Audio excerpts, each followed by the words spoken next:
Good day and welcome to In the Zone. I am your host, Craig Zimmerman, and In the Zone will be interviews and conversations with local people that I think are interesting people. And today our first guest for show number 1 is Tom Brenner-St. Welcome, Tom. Appreciate you having me on. We'll see if I'm as interesting as you think I am. Exactly. I don't think so, but we'll give it a go and see how we end up. So Tom is a native of St Clair, and tell us about your family, Tom. Well, I grew up in St Clair, St Clair High School, class of '05. Then I went on to SC4 for a couple years, and then I went to Central Michigan, graduated. I met my wife in high school. We've been together since 2003. So we both got our college education, got married a few months after we both graduated. And then I worked in television, which I'm sure we'll get into. Yep. That kind of took me out to California at some point, started a family up, and then we ended up back here after a little bit. So the interesting thing to me is we were talking before we started here, and you and I had met originally back, and it had to be about 2003 probably, because you helped Paul here at CTV6 doing football games and basketball games. And you sit here and you go, wait a minute, that couldn't have been 18 years ago. Exactly. I remember many moments from those days working Marine City and St. Clair football with yourself and Bob Wheeler on the Saint side, and cutting my teeth, so to speak, in the business. And I say this to anybody who is even thinking about getting into television or radio, that this is one of the best things that I could have possibly done. In part because I got here and got to get my hands on equipment, and just mess up, and figure it out and learn from the experiences. And Paul and Bruce and everybody, they give people an opportunity. I think it's kind of a hidden opportunity, especially for kids who are getting ready to invest money and time into college. There's no better place than here to figure out whether or not you want to invest your time and money into a degree, and then a career in it, where you need to know what to expect. You got to know you got to get your hands dirty, and it's not as glamorous as it always seems. And but yeah, it is crazy that was 18 years ago, because I wasn't even 18 years old at the time. So the fact that that's 18 years past is is pretty mind-blowing. But those were fun times for sure, and it's always good to be a part of something on CTV. Well, and you think of the things that were done, and it's like you said, you make mistakes, you do things, and you live and you learn, you go on. It's like this show here. It's new, and we're going to interview people, and if I stutter or you stutter or you say something you're not comfortable with, we'll send it back to Paul in the booth and say, cut it up. Exactly. So it looks good. Exactly. So great to have you here, and talk about your media career. So you didn't just go to a station in Port Huron or Sandusky. You made a trek across country. Yeah, I mean, the other thing that I gained from here is the connection with Paul and Bruce Holiday. And when I was at SC4, I was fortunate because Bruce started his collegiate teaching career, being a professor at SC4. And he took over for John Hill at one point. Who taught me back in the early 80s. So I think I had John for one class. And then I believe he retired, and then Bruce came in and took over the program, and I'm sure the whole program drove him nuts. Like the equipment was a little bit old, and I even did the radio station up there and things like that. And so Bruce, at one point, who works at seemingly every media company in Michigan, he came up to me and he saw me sitting here at CTV, which was over on 6th Street at the time. And he asked me if I'd be interested in an opportunity to intern for Fox Sports Detroit. And it took me less than 2 seconds to say, yes, please. And it was a show called High School Hammer Time, which was Fred McLeod, who unfortunately recently passed away. He started that up because he used to be on State Champs and moved on to make his own show. So I got to go around and really learn the business then, and made some connections with those guys. Steve Richardson, Brad Weimer were producers for the show. And I just happened to ask them one day, what else do you guys do? Because I'm just thinking to myself, there's no way that you're just the producers of High School Hammer Time. And they worked at WDIV Channel 4. And they said, actually, our intern just left us yesterday. If you want to come down to the station tomorrow and interview to be an intern, you can do that. I did that, got the internship, interned for free. That was before you had to pay your interns, so it was college credit only. Yep. So I used my, I got very lucky. I used my SC4 internship credit to intern there for one summer, and I went to Central Michigan. Came back the next summer, used my Central Michigan internship credits to stay there for 2 summers, and then when I graduated and they had an opening, I went on to Channel 4. Was an associate producer, working the weekends and holidays, only 3 days a week job after a lot of work and stuff like that. But was married at the time, just gotten married, and decided I'm going to take a chance. One of the producers there had moved out to San Francisco. Went out there for the lowest possible job at NBC Sports Bay Area. It was CSN at the time. Which would be equal to like Bally Sports in Detroit. Correct, yeah. It's a regional sports network, so it'd be similar to if you were watching the Tigers or the Pistons or the Red Wings. And I was in charge of a show. Not when I started. Right. I had to work my way back up. But when I first got there, I was basically working the ticker, and a little bit of graphics here and there. But I ended up staying out there in California, San Francisco Bay Area, working there. Worked my way up to being a producer for about 3 years, and did that, doing stuff with the Warriors and the Giants and the A's, and for better or worse, that was the golden era of Bay Area sports. Every single year there was at least one team in the championship. Right. And for a little stretch there where I probably felt about as tired as I ever been in my life, the Warriors were going for multiple championships. The Giants won 3 in 5 years. The Sharks were in the Stanley Cup Finals. The Niners were in the Super Bowl. It was just an unbelievable time to be out there. So how many years were you there? I was out there just over 5 years, so about 5.5 years I stayed out there. How many championships would you guess amongst all those sports? The Giants won twice. The Niners lost in the Super Bowl. The Sharks lost in the Stanley Cup Finals. The Warriors won twice, so I think it's 4. That's pretty incredible. Yeah, and there's more championship games too, and then the playoff appearances is unbelievable. And some of the coolest memories I have, which I now can just be a fan. It was hard to sometimes take off my producer hat and just be a fan, but the Tigers played the A's in the playoffs, and Verlander was out there mowing everybody down, and I actually, I'd get off of work. I asked for the early shifts on those days if I could get them, switch guys. I'd take the train over to the Coliseum and watch the Tigers. And one of my coworkers, the guy who brought me out there, he's a Tigers fan too, so we'd go to the games. And then I paid to be a fan at Game 2 of the World Series out there, because I just thought there's no better time than now to go watch my team in the World Series. And of course, they got swept out in that series. So it wasn't that fun as a fan, but still something I'll never forget for sure. Yeah, cool experience. Oh, yeah. And like you said, be at the right place at the right time. Just dive in and go at it. Yeah, so, for sure. Yeah, Jim Harbaugh was the Stanford and 49ers coach when I was out there. And then when I was working out there is when he started at Michigan. So it was everybody knows in the office knew I was a Michigan fan and stuff like that. So it was kind of fun to be a part of some of those little moments and and stuff like that. So. Well, Bruce's name, like you say, Bruce knows most every job there is in media, right? Yep.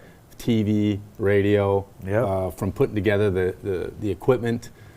So learning from Bruce, he knows pretty much everything. Oh yeah, he knows a lot of people, and that's because he's really, really good at what he does, and he's a really hardworking, good guy. I heard he's only got like 3 jobs right now. Yeah, exactly. It's like you mentioned all those things, and none of those things are what his main job is, which is being a principal. But Bruce, he clearly has a passion for the business, and I probably don't have the same passion as I did at one point, and that's why I don't work in television anymore. Well, that's not the only reason why, but mostly because my family, and I wanted to raise a family, and decided to come back here to Michigan to do that. And the moving truck came out to California on my daughter's first birthday, so that's an easy one for me to remember. So all we had left in there was like an air mattress for myself and a high chair and a cake. A cupcake with a candle on it, and my family left. I stayed out there for 3 more weeks and moved back to Michigan, and we've got a pretty good life going. And Grandma and Grandpas are happy. Oh yeah, that's an understatement. Like I said, I met my wife here at St Clair High, so my in-laws live out in Columbus still. My parents still live here in St Clair, and that's why we chose to move here. I mean, St. Clair is a great place to be, don't get me wrong, but if I'm choosing anywhere in the world, it'd probably be somewhere else, but it's because my family's here and want to make an impact in the community, and I think this is a great place to do both those things. Yep. So you also made a big leap from the standpoint of probably got a telephone call from the athletic director and asked if you wanted to follow a legend.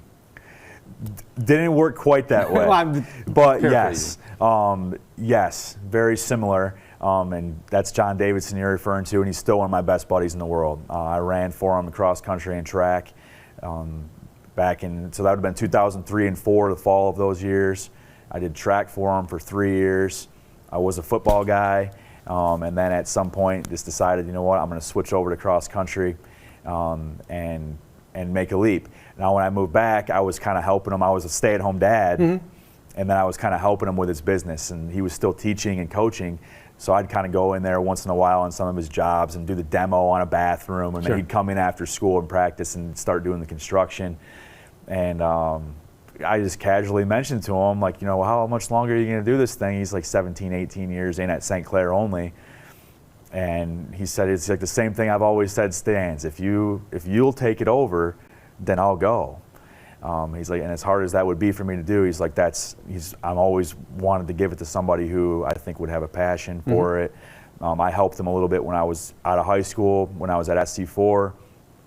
And like I said, our number one goal my wife and I had when we moved back here, besides raising our kids and, you know, making them great human beings, was to make an impact in the community. Sure. And for me, being a sports guy, it was kind of a perfect fit of, I love St. Clair cross country and track, and I can still stay in sports while it's a little bit different than being in television. Right. So when he said that, then I was like, all right, well, what do I got to do next? So I had to go through the process, and I think one day I texted Sandy Rutledge, like, you know, hey, it's getting a little close here to middle of summer, or getting close to summer. You know, am I the coach? And yeah, I've had you written down here for a while now. So, and then we got things going, and it's been a journey for sure. And as you said, it's when I was on the team actually in 2003 and 4, I give Davidson a little grief over it because the state final streak was like 3 years long at the time of making it, and he was always honest, like, you know, my first year, because we were a little inexperienced. You guys are going to mess up the streak. We got to keep the streak alive. And now we're at 22 years. When I took over, we were going for 19 in a row. And so looking back on it, it's like, geez, 3 was nothing compared to telling these guys that you got to keep a streak of 2 decades alive. But it's a great program to be a part of. Yeah. Now, how long is the training season of cross country? Well, cross country, if you join cross country and you're only a cross country guy, which we do have a lot that do track as well. If you just do cross country, usually we start up a week or so after school ends in June, and then we keep it going all the way through that first week of November at the state finals. Okay. Now, some of them will do it all year round. I try to force them to take some time off, especially after a cross country season. Just let your body and mind rest a little bit. You don't need to be hammering it all the time. Some of them love indoor track, which is not a high school sport, so to speak. It's not MHSA sponsored, but you can kind of just come and go as you please. There's more indoor tracks in Michigan than ever before. There's a brand new one over in Ypsilanti at a high school of all places. Oh, okay. You know, Ypsi Lincoln has their own track facility, so they started doing stuff, and Saginaw does them. So, but it's usually, you know, you got to give 5 months of pain. It's pretty much what I tell kids. So we're now talking. It's April, and if let's say a boy or girl is not running cross country, or they're not running track, are some of them involved in an indoor sport then? Like in the wintertime? Yeah. We've had some kids do swim in the past. We've had a couple guys play basketball in the past. This year, we had almost no one playing winter sport. Okay. And sometimes that obviously just depends on the kids you have. Sure. Like I said, some of them have started to really love indoor track. I absolutely encourage them. If you're a basketball guy, then you should try out for the basketball team. If you want to swim, or you're looking for something to stay competitive in, do swim. There are great programs and coaches. But for the most part, most of the kids who do cross country, if they don't play baseball, then they're doing, or lacrosse, then they are doing outdoor track. Now, in general, how many kids are on a team? Well, in general, I guess it depends on what you're talking about. I inherited technically 8 returning runners when I started the cross country team. 4 seasons ago, I just finished my 4th season. We had 18 by the time we started the season. I gotten as high as 30 kids on my team, 30 boys. I would say the average high school team in Michigan has under 20. Okay. So your varsity team is 7 kids. Now, not everybody does it the same, but for the most part, cross country and track can be a beautiful thing because there's not much deciding to be happening, especially in cross country. It's time, right? If you're one of the 7 fastest guys, then you're going to give it a go at the next race. Sure. The way I do it is that you have to be one of the 7 fastest guys that day, and you get to keep going. So if you're technically the 8th fastest guy and you ran varsity that day, then you're bumped down to the JV for the next race. Okay.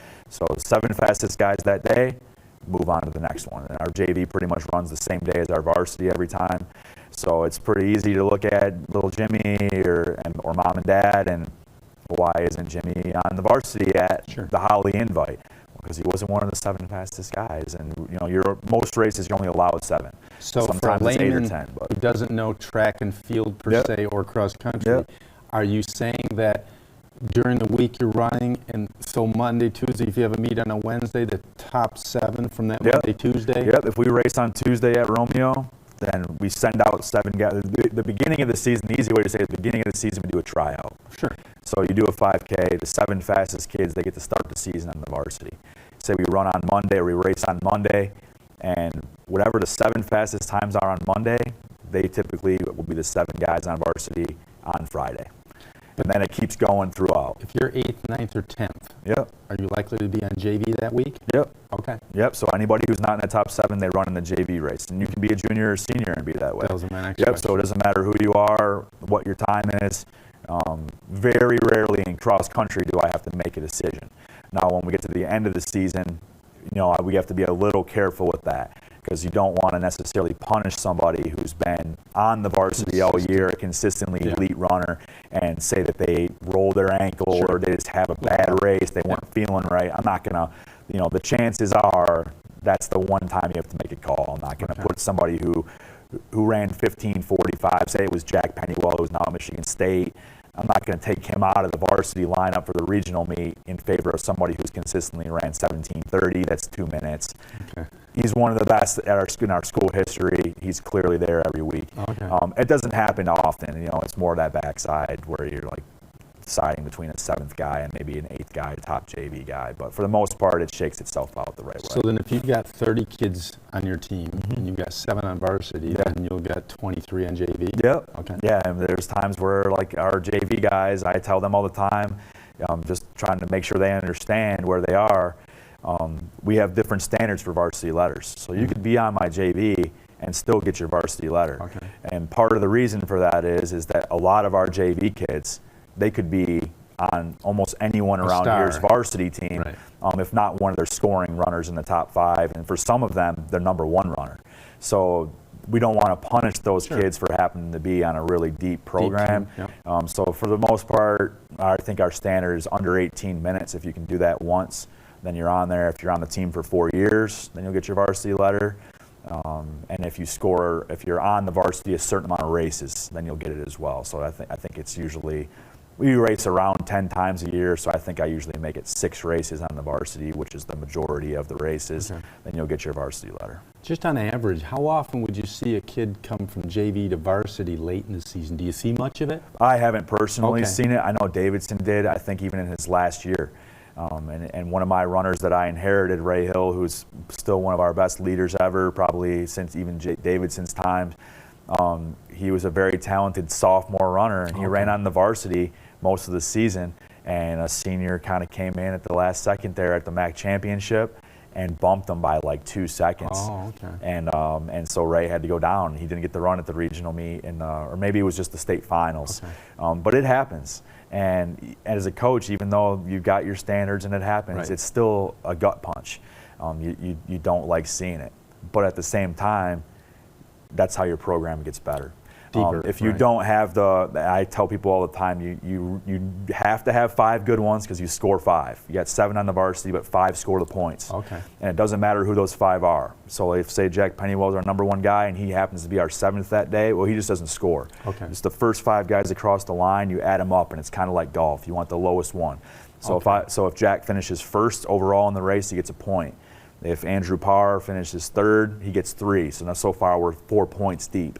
So I could go on and on about the intricacies. So they're not scoring the time then of the total of nope, 5. Finishing place.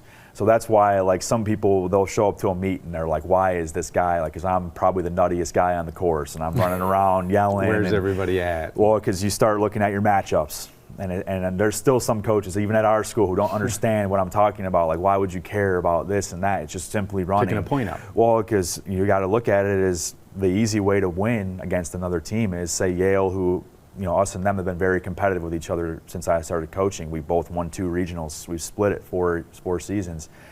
If my number 1 guy beats their number 1, and my 2 beats their 2, and my 3 beats their 3, and my 4 beats their 4, and my 5 beats their 5, it's impossible for them to win. To beat you, right? Because we won our matchups. Now, if you start swapping out some of those, it gets a little more weird. And then, of course, you got to go deeper and get nerdy with it. If the other teams can somehow get a couple guys in between our strengths and their strengths, then we're even better off. Because now, say the Marine City number 1, like Connor Uplegger, if he gets ahead of Yale's number 1 kid, we're bumping guys down. Like now Yale's number 1's going to 5, and our guy's still 1. So we're 1 point versus 5. So we're already +4 going into it. So there's a lot. I stay up late at night looking at these matchups, like hey, this is what we got to have, and I want you 3 to run with this kid because he's the big deal. We've got to make that happen. So and then you get crazy. You sometimes take your 7th guy and tell them, like for example this year, you're important. Some people say, well, why your 6th and 7th runner important? They don't score points. Well, because I want you to get you in front of their 5. Right. And now we've used 2 guys and bumped them 2 more points So if your down. number 6 can keep their number 3 from scoring a point. 100%, yep. And we've won meets that way. Harbor Beach 2 years ago, the year before COVID, so 2019, I believe. We won Harbor Beach by 3 points, and we put 7 guys in front of Yale's 5. And those points mattered. Now, can you do this by yourself at a meet, or do you have to have 1 or 2 other people working with you? I do it mostly by myself. It's tough to find cross-country help. But we'll have sometimes Davidson will show up to a meet. He comes. That's a lot going on. It is. Yeah. I mean, and sometimes, especially when you start realizing, like, there's moments where you're like, our kids are struggling a little bit, or are they struggling and the other team's just out hot? Or, where are we at here? Do I feel comfortable that Ray is running in 20th? Is he the type of kid who works his way back into the race, or is he like a needs to get out hot type of situation? And then you throw it all out the window because you got to get your kids back in the race. And the hardest part for guys like you and me who grew up for the most part watching ball sports, I can't call timeout. Right. Yes. How many times have you seen a basketball game start with an 8-0 run and it's like timeout, my kids don't have it? Right. Well, there's been a couple races I've had where I was like, oh, geez, we might not have it the way I was hoping. Right. So they still got 3 miles of pain to go. So it's, whatever happens is happening. So for all these people out there that think you just go over to the place where you're running and just watch these kids run, that ain't happening. No. My personal opinion, if you're worth your weight and as a cross-country coach, you did most of the work leading into it. I mean, I tell my kids, if you don't run in the summertime, like this race at Harbor Beach was decided in the summertime. We're going to go run it, and we're going to have to win our matchups. But yeah, the day of the meet, it absolutely matters. I mean, and you've got to go out there and hope that you run your best every single time. But for me, we do things, like I said, based off of the clock. But the sport is about competing, 100%. I mean, if I tell a kid, the easy way to say it is in basketball, say I tell you, hey, Craig, you know what, I want you to score 20 tonight. But then we lost. Right. You'd be like, well, what was the point of that, coach? You told me to score 20. I did it, but it doesn't seem like we accomplished anything here. So if I tell a kid to run 15:30 today in the 5K on a course out there and they run 15:30 but they lost the race, they're going to be upset at me because they did what I was told to do. But the goal is to win the race. So there's a lot of analytics involved. Yeah, I'm up late. The kids know all the time. I'll send them a text or whatever, like, hey, here we go. This kid ran on this course, but I think that course is short, now, or it's fast, has no hills, no mud, whatever. So. Are you able to, from a competitive standpoint, get the numbers from the competing teams a week ahead of time, or just for the most part? Most races, especially in cross country, there's a website, Athletic.net. Almost all the results go up there, sometimes live. And then every kid technically has a profile, and you can kind of see, and that's where you can go through each race and kind of look at it. And cross country coaches, for the most part, The good ones, they understand you've got to really look at what the race was. Okay, is that course known as being short? Is it more like 3 miles and not 3.1? Because now you're talking 20, 30, sometimes 40 seconds. Okay, sure. If you look at a team's profile and you look and see that every single person ran at Liggett and got their best time of the season at Liggett, then that's a little questionable. Sure. I mean, only a handful, maybe 10 kids should get their best time at a certain course. But yeah, you can go through, and there's even filters on there that'll show you the regional preview. Okay. Here's everybody in your region, and here's where they technically stand by best time.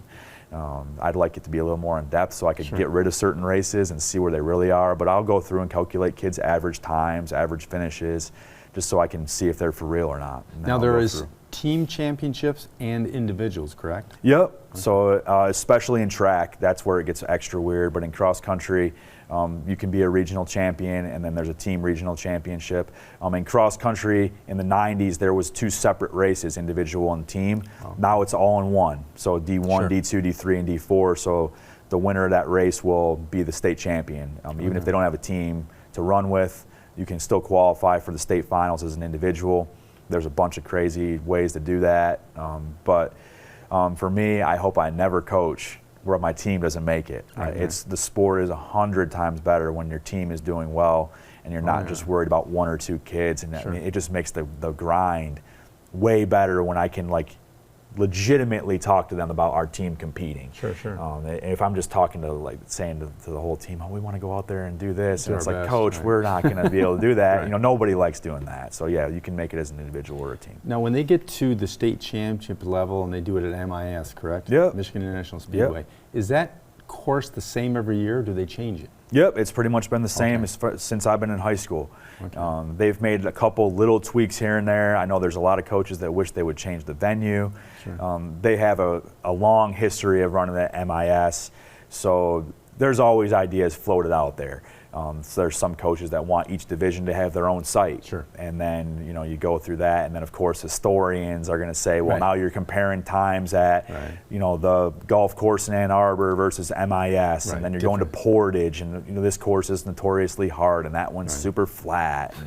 And, but for the most part, it works because it's such a huge place. I mean, you're running outside the track, you're going across the track. It's a facilities are for good. Me as a coach in cross country, I'm just so much about making it a memorable experience that I can't help but think it's tough to be more memorable than that in the state of Michigan. There's not big mountains around. Right. There's nothing crazy. It's all going to be relatively flat or a golf course. So I kind of like it. Of course, the Irish Hills gets a little hillier than St Clair. Right, exactly. So it's one of those things where I have no strong opinion either way. If someone told me tomorrow that you're running the D2 state finals at Pine Shores, we'll show up. I mean, it's kind of one of our mini mantras besides we over me is that tell us where to be and we'll run. I mean, we don't care. It can be super tough. It can be super easy. But because we trained, they're ready to go. I mean, we run every single day pretty much. So if it's snowing out, they're running. If it's raining out, they're running.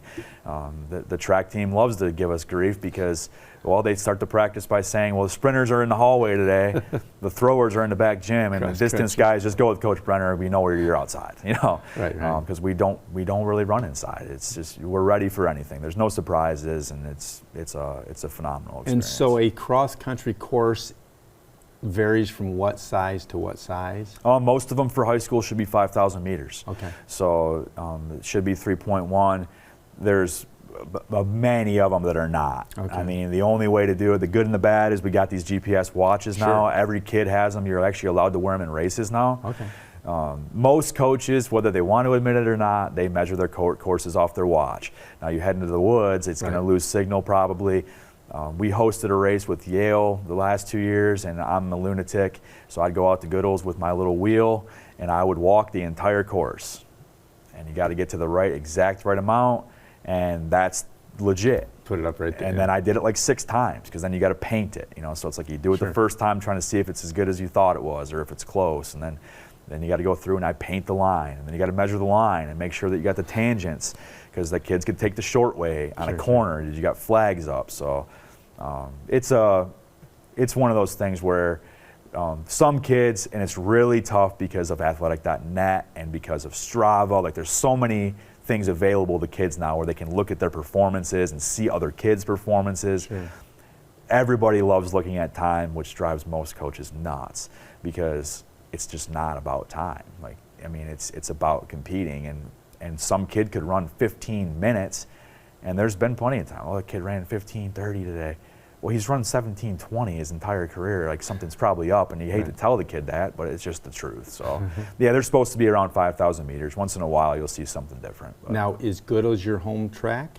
The last 2 years we've done it. I don't know how much longer we'll be a part of hosting the race. It's a lot of work. We did it with Yale. We had 30-something teams out there. New Balance was kind of the sponsor of that. It's a lot of fun to see the kids a part of it. We make it memorable. We got music all over the course. We got sweet medals involved. We had the middle schoolers involved. I guess the answer to your question is I don't know that we have a home course. Where do you run your normal meets? All over the state. No, but even home. Oh, we don't have any. Okay. So cross country, the way it goes nowadays is there's jamborees. Okay. So your entire league actually runs together at the same time. I'm kind of crazy. As soon as I took over coaching, I even floated to Davidson, and he was like, it's probably the right move, but you got some guts. I moved us from the MAC White, which we've been in for 20 years, and I appealed to go up into the red. Okay. And part of the reason for that was not just because I was like, I want to run in the red, because we're pretty decent. Right. It was because they don't do 2 jamborees in the regular season; they do 1. Okay. So I wanted one less race. I'd rather go and take care of business somewhere else. Go to an invitational on the weekend, or get another training session in instead of just racing. Okay. Now you got to be careful with that because that's part of the fun of it is that you want the kids to race. But sure. They have plenty of opportunities. So we technically don't have one. So we go over and we're in the big dog division as far as enrollment goes. We're by far the smallest school in the red. I think the next smallest school in the red, there's 8 teams in the red. We're 8th. The next one's like 1,500. Right. We're 740 or whatever it is. So, but we go in there and mix it up, and it's kind of one of those things. You just go in there and act like you belong. So you're against the Dakotas, the Utica. Utica, Romeo just won a state title. Both gross points. They're in there. Missing somebody. Yeah. Utica's in there for sure. Yep, Dakota's in there. So Dakota's still the biggest school in Michigan. 2000 Chippewa Valley. Chips in the white, I believe. Okay. There's a bunch of big schools down even in the blue. Okay. Because it's a combination. Cross country, we have a little leeway. We all kind of get in there and mix it up. And there's a few of us who are more vocal than others about what we want to see. And everybody's got their opinion. Should the red in football is the big one? Everyone. Right. Should the top division be all about competition, or should it be about size? Right. And then so cross country, we have a pretty good balance. Sure. Because it's not fair in our sport, at least, just to say it's by size. It's not a contact sport like football, so that's where it gets a little weird in those sports. Is you got to be careful because you got 2,500 kids. You're going to find yourself 50 physical kids. Right. Small school, they're scrapping it together a little bit more, but we're competitive in there. We haven't won the red since we've been there, but that's not technically speaking my personal goals for the program so far. Sure. Now, is there ever a time where the hard part, like boys and girls go together in our sport, which is different than every other sport. Right. So, is it going to be fair to both of us at some point to be up there? I don't know, but we're in the top 5 every year pretty much for it. So 2020, we got 2nd in the red. And Romeo won a state title that year. Okay. So what can you say about that, I'm right? Step back for a minute and just explain to the audience. Some people don't know and don't understand, for example, the divisions. Because in East China schools, we've got Marine Cities, 5 1/4. St Clair's probably, 7 1/4 as far as population, as far as how many students in their schools. Now what happens, the simple way I remember is red, white, and blue. Red, white, blue. Red's the biggest, white's the next, blue, then gold, then silver, then bronze. And in some sports, it becomes population only to some degree. Sure. But then if you dominate a division, you may go up. And I know that every sport typically has their annual meeting and they decide some of that. Every 2 years you get it. I think it's every 2 years in most sports. You get a chance to appeal up and down. Right. And the one thing about ours that I think is different than a lot of the other ones is that, like, I have to appeal against 3 schools, and they have no choice. Right. It's like that in most sports. So even if, like, I'll make it up, this isn't a factual thing, but let's say I want to go against, I say to Dakota, listen, you've been the bottom feeder in the red. I can back it up by showing you that I made this spreadsheet. You guys have finished on average in the division meet here. You finished the regular season here, and you appeal. The easiest way I explain it to people is that inside the MAC, which is different than some conferences, it does not matter the size of your school. You go to whatever division they tell you to go to, that fills up most of your schedule, and you can win a league title. The only time your school size matters is a state tournament. Right. And that's the same for everything. So that's why I like to go to the red. You know what? I'm totally fine with Coach Buslep and Romeo beating me up every year because my guys will hopefully run faster running with his kids. And then when we get to the state tournament, I'm hoping we're ready to go and at least compete to win a regional title, because the goal will always be to try to make the state tournament, win the region, and move on and be one of the 10 best teams in the state. So if as hard as it can be to say to kids sometimes, my first 2 years, this was the case. Right. Going to come out a little bloody and bruised. But you'll be keep a long-term vision that we're about the end of the season. We may not get a single medal. We might not get a single trophy. We may get last place in some places, but it's because I want you to be successful at the end of the season, run your fastest, and just be able to take the competition the right way. And so far, it's worked out pretty well that way. Yeah. Your career now is coach and property manager. Jack of all trades, master of none. Yeah, so when I first moved back here, my wife and I decided I was going to give the stay-at-home dad thing a try, and I did like it.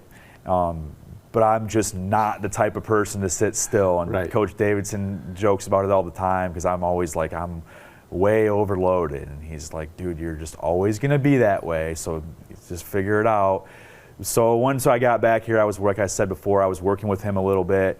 And I kind of asked him how it works. He's got a business partner. What's the best way to go about that? And I had never in my life thought about owning any type of property or anything like that.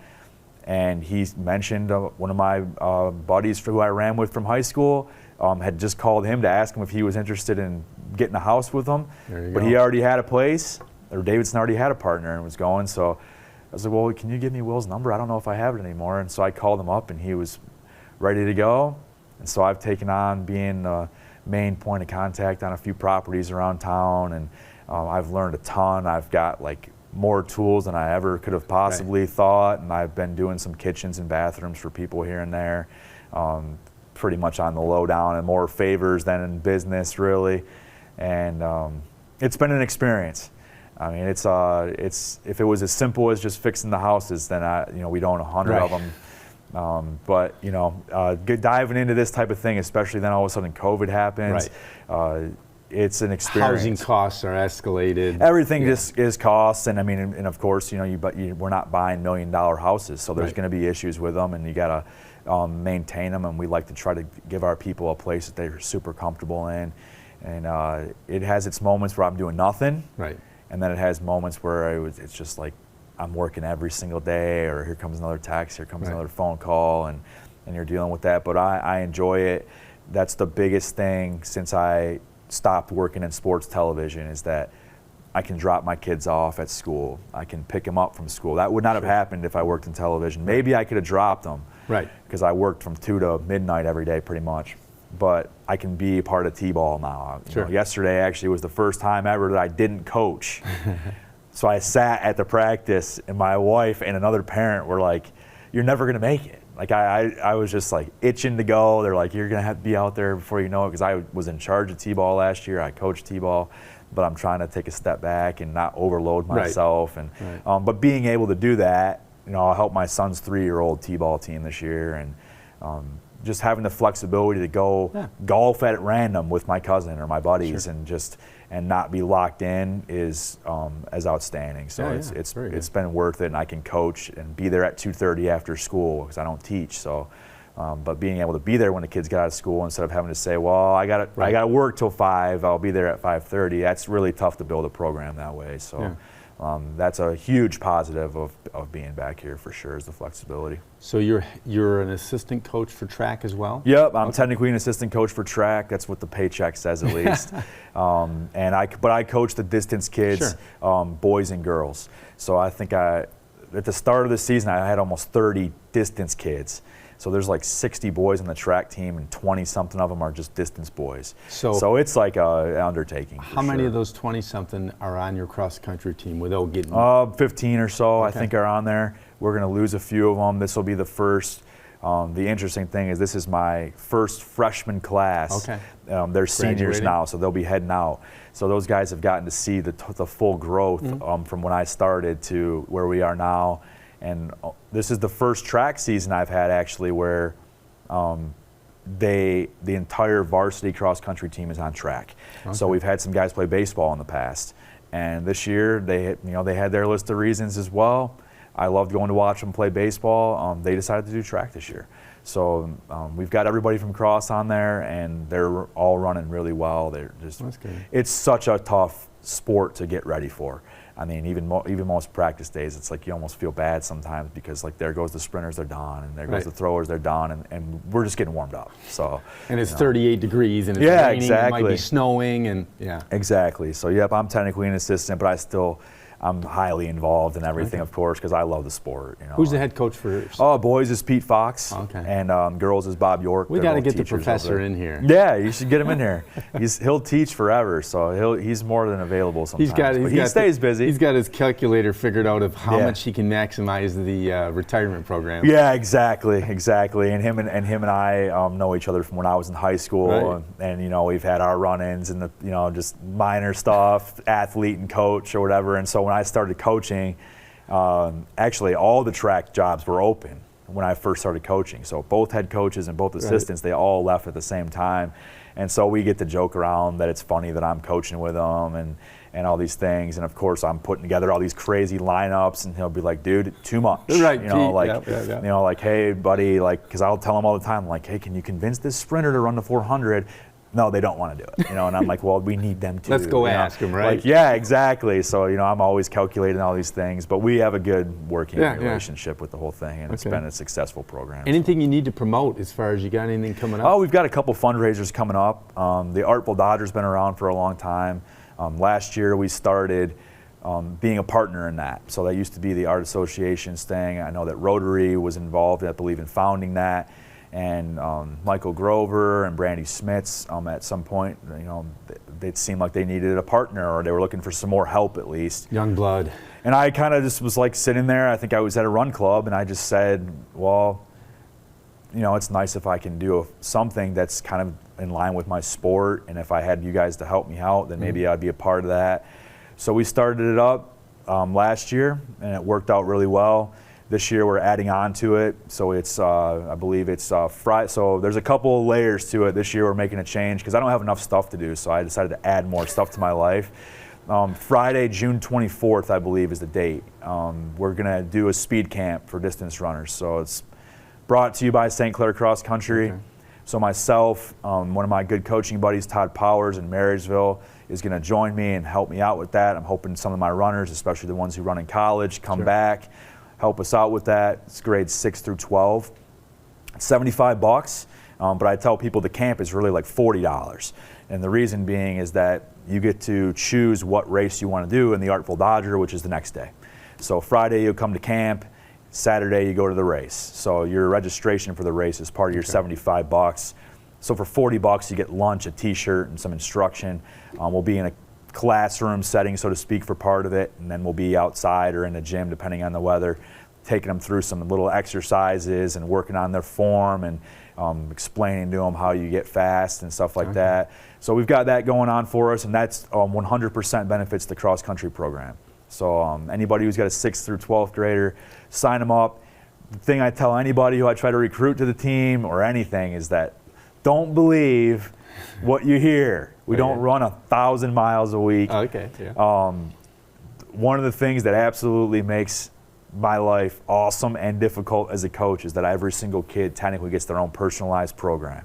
So it's based on your ability and experience. You're not going to do, if you just came in and you're like, hey, coach, I haven't ran ever. well, I'm not going to make you run 10 miles on long run day, and you're not going to do 10 400s. We're going to ease you in, and usually it's either 30 minutes or 3 miles, and until you get your legs under you, that's what you got to do, and it's going to be boring as can be, but we got to figure it out. And so, you know, it doesn't matter if you're a 6th grader and your parents are just looking to get you out of the house and get some energy out after school has ended, or a kid who's trying to be all state. We've got a place for you. So we'd love to have people out for that on June 24th. And then my neighbor and buddy Matt Disselrath is a new basketball coach at St Clair, and last year too I started up a partnership with basketball program, and we're doing a golf outing. So I believe that's Monday, July 18th over at the Country Club. One of our dads is a member there, so he got us going on that. I'd love to say that we're looking for foursomes, but honestly it's almost full. So we can have 30 teams as a part of it. We have like 26 already, and we kind of stopped asking for just foursomes because we're trying to fill it in with some of our sponsorship opportunities. So if anybody out there has a company or a family or anybody who's just like, you know what, I appreciate what those guys do, I want to donate, both of those, the Artful Dodger and the golf outing, we're looking for sponsorship. So say for the golf outing that you want to sponsor a whole $100, you get your name on a sign, we stick it in the ground. Paul Dingeman sent his check in, he told us? Exactly. He's got like 50 signs on the course. He sent us so much money. And then for the Artful Dodger, I don't want to say the exact amounts and what you get, but there's different packages for that, and some of them involve just getting your name on signs, social media. Some of them involve getting a few entries in the mix too. So either of those, you can find the Artful Dodger on Facebook. It's Artful Dodger 5K, 10K, 1 mile, I believe is what it's called on there. Or you can contact me. Yeah, the key ingredient for that stuff is it's all for a good cause, supporting a program. Well, the big uniforms or whatever else you might for buy. Sure. And the hardest, the one thing I really try to do, and I know not everybody operates this way, and it's probably a little bit old school. I want my parents spending money on the things that I think are going to make their kids better. So I get all the uniforms. One of my biggest missions, and I'm almost done, the warm-ups is my last piece of the puzzle. So when I first got coaching, I didn't have enough uniforms. He had 15. I technically did, but they weren't all uniform. It was kind of like piecing it together. So I went through a process, and I made like a list of 4 or 5 things I needed to get.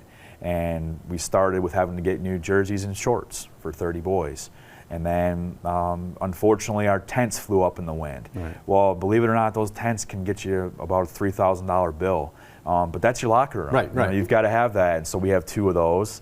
So you're looking at $5,000 in purchases there.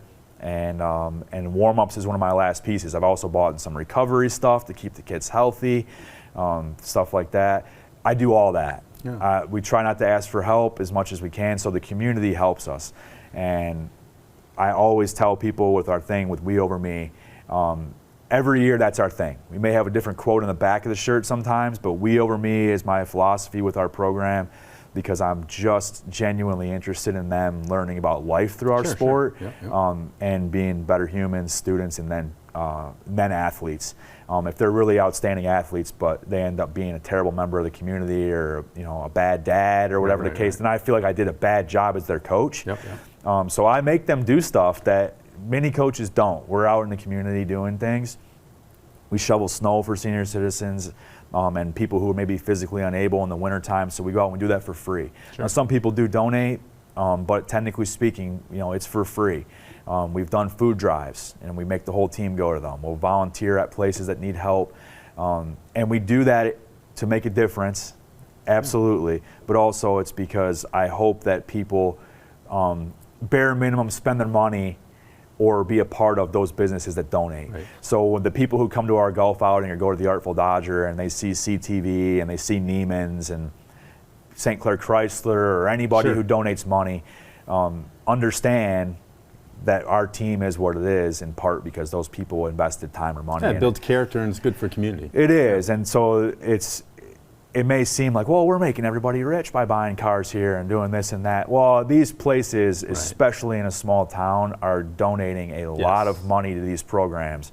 And quite frankly, the way it operates around here, I imagine every single day somebody's walking into these businesses asking for $100 here, $100 there. Well, if 10 people ask, there's $1,000. And if they do multiple $1,000 ones, so there's 10 grand. So they're spreading it out. We certainly appreciate it. I hope our parents appreciate it. I know everybody pretty much gets somebody to sponsor something, so we get it. It's watered down. Well, a good example I look at it too, though, is exactly you sitting here and why you came back is because of the foundation that was put in, 20 years ago. No question, and it's a lot harder to get sponsorships in the San Francisco Bay Area, I would imagine. It's one of those things. I like the fact, and it still took me a little time because it's just a different generation of families. Right. But I kind of like the idea of just knowing that I'm probably going to know somebody that knows this person. Right. And whether that's for that business relationship of, hey, can you throw us $100? We're trying to get some new uniforms, or whether it's just, hey, your nephew's on the team. Right. Or, hey, I heard your neighbor's running. Did you know your neighbor ran a 15:30? Right. You should come out, whatever it is.